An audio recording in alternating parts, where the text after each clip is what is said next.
শেফা, আমি তোর উপর অনেক খুশি হয়েছি। তুই সবসময় আমাকে যত্ন করেছিস, সময় মতো আমার গাছে জল দিয়েছিস। তাই তুই আজ থেকে আমার গাছ থেকে ইচ্ছে মতো কাঁঠাল নিতে পারিস। আর এই কাঁঠালগুলো হলো জাদুর কাঁঠাল। দুষ্টু বাঘ আমাকে অযথা ফেলে রেখেছিল, আমাকে ঠিক মতো জল সার কিছুই দেয়নি। তার জন্য আমার কাঁঠালগুলো একদমই মিষ্টি লাগছিল না। আর তুই আমার অনেক যত্ন করেছিস। তোরা আমার কাঁঠালগুলো নিয়ে বিক্রি কর, তোরা অনেক টাকার মালিক হয়ে যাবি। ও মা, কাঁঠাল ভাই, তুমি দেখি কথা বলছো। কিভাবে বলছো গো? এ কি, আমি কি সত্যি দেখছি কাঁঠাল যে মানুষের মতো কথা বলছে? হ্যাঁ টুনি, তুই সত্যিই দেখছিস আমি কথা বলছি। আর আমি কিন্তু জাদুর কাঁঠাল। আমি রূপনগরের এক রানী। সে ছিল বেশ জাদুবিদ্যায় পারদর্শী।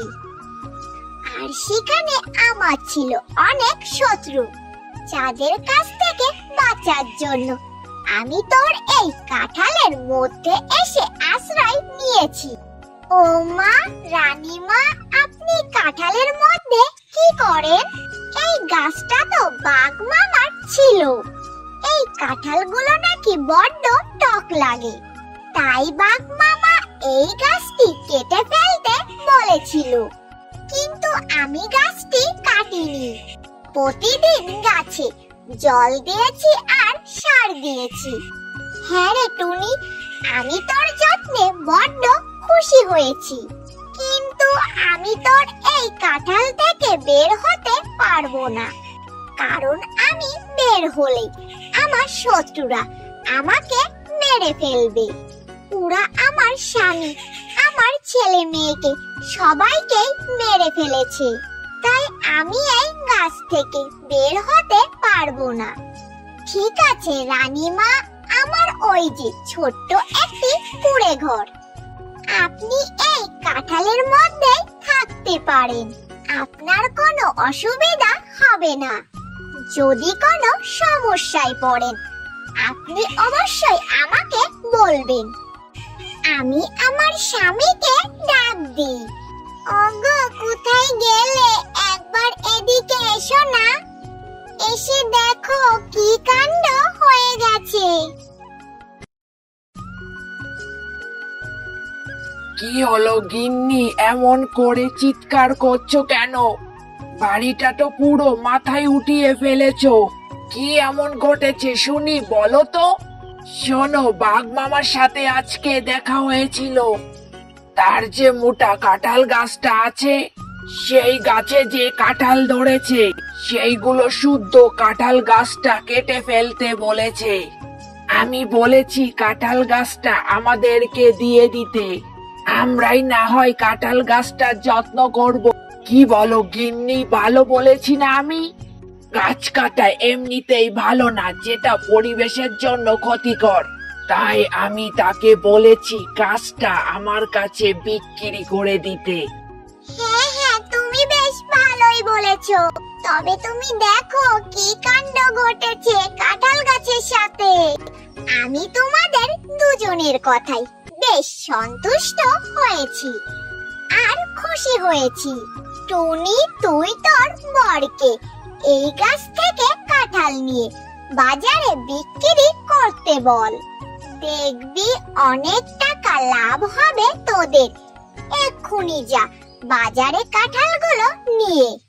তারপর শিয়াল গাছ থেকে কাঁঠাল পেড়ে বাজারে বিক্রি করতে নিয়ে যায়।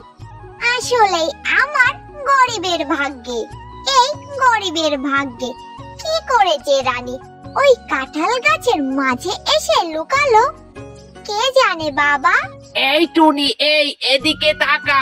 তোর স্বামী যে আমাকে বলল কাঁঠাল গাছটা টাকা দিয়ে কিনে নেবে, তার টাকা তো দিল না।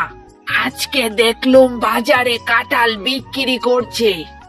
আজ যদি আমার টাকা না দেই তাহলে কিন্তু তোর স্বামীর আমি 12টা বাজিয়ে দেব। তুই কথাটা মনে রাখিস। না না বাঘ মামা, অমন করে বলেন না। আজ আমার স্বামী বাজার থেকে আসলেই আমি আপনার টাকা পাঠিয়ে দেব। হ্যাঁ হ্যাঁ, অত বড় বড় কথা বলতে হবে না আমার সাথে। আর তোরা টক এই কাঁঠালগুলো কেন বাজারে বিক্রি করছিস শুনি? মানুষ তো কিছুদিন পর তোদের মুখে থুতু দেবে, আর সাথে আমাকেও। না না বাঘ মামা, আমরা কাউকে ঠকাইনি। আগে গাছ টক কাঁঠাল দিত, কিন্তু আমার পরিশ্রমে এখন গাছটি মিষ্টি কাঁঠাল দেয়। আর এই কাঁঠালগুলো যে একবার খাবে তার একদম প্রাণ জুড়িয়ে যাবে।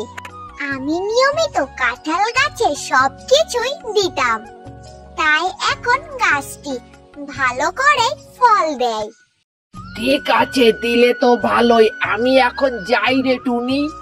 ভালো করে গাছের যত্ন নিস। আমি তো আর যত্ন নিতে পারলাম না। তবে তোরা কিন্তু মানুষকে ঠকাস না।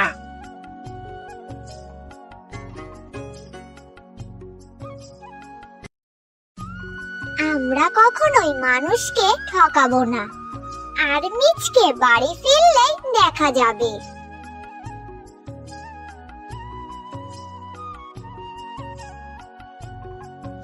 গিন্নি, কাঁঠালগুলো বিক্রি করে ভালোই টাকা হলো। এক কাঁঠালেই প্রায় 200 টাকা লাভ হয়ে গেল। কাঁঠালগুলো বাজারে নিতেই মানুষ উপচে পড়ে কাঁঠালগুলো নিয়ে গেল। আর যে খেয়েছে সে এসে 20-25টা কাঁঠালের কথা বলে গিয়েছে। সব কাঁঠালই নাকি তারা নেবে এখন থেকে। সে কি বলছো? তাহলে তো ভালোই হলো। আমরা এখন থেকে গাছের বেশ যত্ন নেব, আর কাঁঠালগুলো বেশ দামে বিক্রি করা যাবে। আর আমরা অল্প দিনের মধ্যেই বড়লোক হয়ে যাব। এরপর তারা এভাবেই প্রতিদিন গাছ থেকে কাঁঠাল পেড়ে বিক্রি করতে বাজারে নিয়ে যেত। আর সেই টাকায় তারা অনেক সুখে শান্তিতে বসবাস করতে লাগলো।